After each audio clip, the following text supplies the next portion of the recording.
você que tem acompanhado os nossos vídeos do Palavra do Dia, para nossa breve meditação no dia de hoje, para a sua semana. Nós estamos fazendo aqui, eu tenho feito uma série de vídeos em cima do livro de Tiago, uma série de meditações, então se você quiser ficar por dentro, acompanhe os vídeos anteriores. E hoje o nosso penúltimo vídeo, a nossa penúltima meditação em cima do livro de Tiago, então já no finalzinho do capítulo 5, o último capítulo de Tiago, lá no capítulo 5, dos versos 16 até o verso 18. Tiago 5, dos versos 16 até o versículo 18. Diz assim a palavra de Deus: Confessai, pois, os vossos pecados uns aos outros, e orai uns pelos outros, para serdes curados. Muito pode, por sua eficácia, a súplica do justo. Elias era homem semelhante a nós, sujeito aos mesmos sentimentos, e orou com instância para que não chovesse sobre a terra. E por 3 anos e 6 meses não choveu. E orou de novo, e o céu deu chuva, e a terra fez germinar seus frutos. É muito interessante que esse texto de Elias, se você quiser ler ele na íntegra, toda a situação narrada, ali no contexto de Elias, você vai encontrar isso lá em 1 Reis, no primeiro livro dos Reis, no capítulo 17, e você também, até o capítulo 18, você vai ver essa narrativa de Elias e toda essa situação que Tiago relembra ao povo aqui. E é muito interessante que Tiago já nas suas últimas palavras vai dizer: Confessai, pois, os vossos pecados uns aos outros e orai uns pelos outros. Se tem uma coisa que me parece que o mundo hoje tem pregado, todas essas questões que nós temos visto, de um egocentrismo, onde você é a pessoa mais importante e você é a pessoa que deve ter o mundo prostrado aos seus pés, isso faz com que eu e você venhamos a ter uma dificuldade de nos humilharmos. E essa dificuldade, normalmente, ela vem principalmente quando nós pensamos simplesmente na possibilidade de confessar um pecado para algum irmão próximo. Eu não sei se você já teve essa experiência, mas se você é uma pessoa que tem problema com a mentira, se você é uma pessoa que tem problema com a fofoca, por exemplo, você já chegou em alguém e disse para tal pessoa: viu, eu tenho tido problemas com a mentira.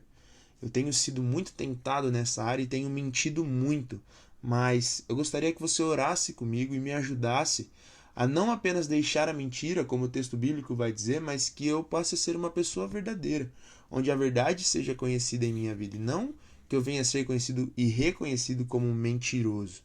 E é isso que o texto diz, e é isso que é muito difícil, essa atitude é muito difícil para mim e para você, nós realizarmos essa ação, essa atitude de nos humilharmos e pedirmos ajuda a alguém, principalmente por ser um pecado, que é um defeito, algo que ofende ao Senhor.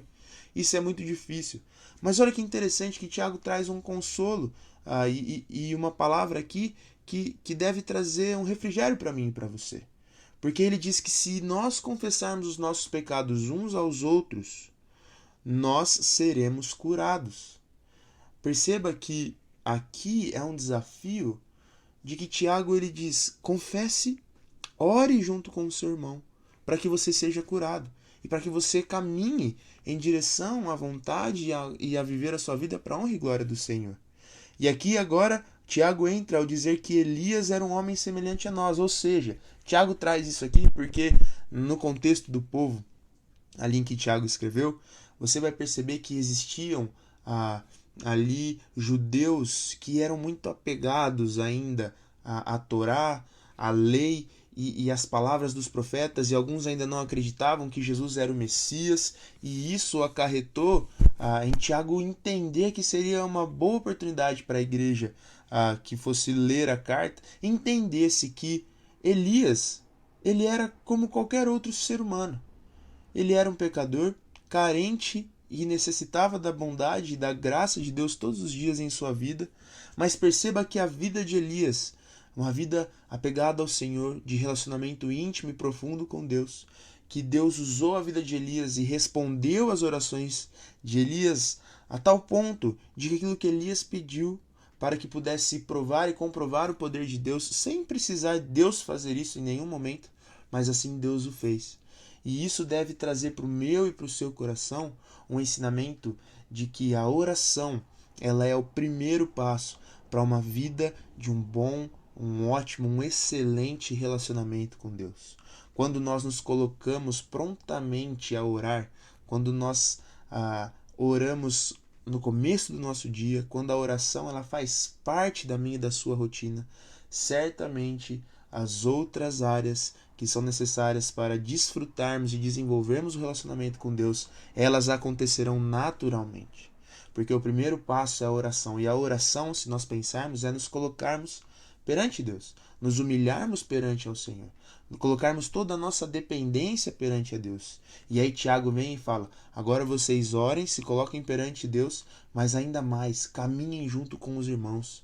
Confesse os seus pecados, as suas dificuldades para irmãos próximos a você, pois você verá que isso fará com que você seja curado e que agora vocês juntos possam caminhar rumo a uma vida de abandonar cada vez mais o pecado, viver mais e mais longe do pecado e mais perto do Senhor. Perceba que a um primeiro momento parece que é uma atitude muito dura de nós termos que confessarmos os nossos pecados para outras pessoas. Mas também o nosso ouvinte, aquele que vai ouvir o meu pecado a ser confessado, ele não deve achar que ele é melhor do que você. Talvez por ele não enfrentar tal pecado, mas ele deve se humilhar juntamente com você, pois o próprio Cristo se humilhou na morte e morte de cruz para perdoar os nossos pecados. Então, quem sou eu e quem é você para, ao ouvir alguém confessar um pecado, achar que essa pessoa é inferior a você? E não é. Não é assim que funciona a dinâmica da igreja. A dinâmica do cristianismo não funciona assim. Eu confesso, eu ouço confissões e juntamente orando uns pelos outros, olhamos para as escrituras, o que as escrituras nos diz, a direção que devemos tomar e assim caminhamos juntos para mais perto de Deus e mais longe do nosso pecado. Então pense no que você tem feito, pense em pessoas, amigos maduros na fé, em que você pode confiar e contar aos seus pecados, não simplesmente por contar pecados, mas pedindo ajuda para caminhar juntos, porque também existem pessoas que se orgulham dos seus pecados, principalmente quando contam dos seus passados, não é? Enquanto viviam debaixo e dentro de um lamaçal do pecado, muitas pessoas se orgulham disso, mas não.